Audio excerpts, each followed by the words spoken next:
সাবেক সংসদ সদস্য হাজী সেলিম গ্রেপ্তার। ঢাকা ৭ সংসদীয় আসনের সাবেক সংসদ সদস্য ও আওয়ামী লীগ নেতা হাজী মোহাম্মদ সেলিমকে রাজধানীর বংশাল থেকে গ্রেফতার করা হয়েছে। রোববার দিবাগত রাত ১:৩০টার দিকে সংবাদ মাধ্যমকে বিষয়টি নিশ্চিত করেছেন ঢাকা মহানগর গোয়েন্দা পুলিশের যুগ্ম কমিশনার উত্তর মোহাম্মদ রকিবুল হোসেন ভূঁইয়া। তিনি বলেন, ডিবি পুলিশের একটি দল সাবেক সংসদ সদস্য হাজী মোহাম্মদ সেলিমকে গ্রেফতার করেছে। তার বিরুদ্ধে একাধিক মামলা রয়েছে।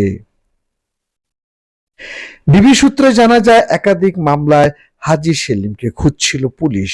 পরে রোববার রাতে তাকে বংশাল থেকে গ্রেফতার করা হয়। এরপর তাকে ডিবি কার্যালয়ে নেওয়া হয়েছে। আজ সোমবার সকালে কোনো এক মামলায় গ্রেফতার দেখিয়ে তাকে আদালতে সোপর্দ করা হবে।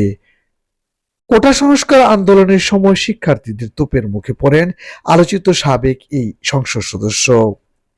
সেই ঘটনার একটি ভিডিও সামাজিক মাধ্যমে ছড়িয়ে পড়ে।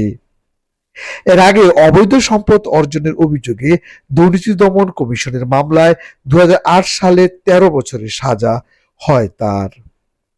পরবর্তীতে ২০২২ সালে এই সাজা কমিয়ে ১০ বছর করে হাইকোর্ট।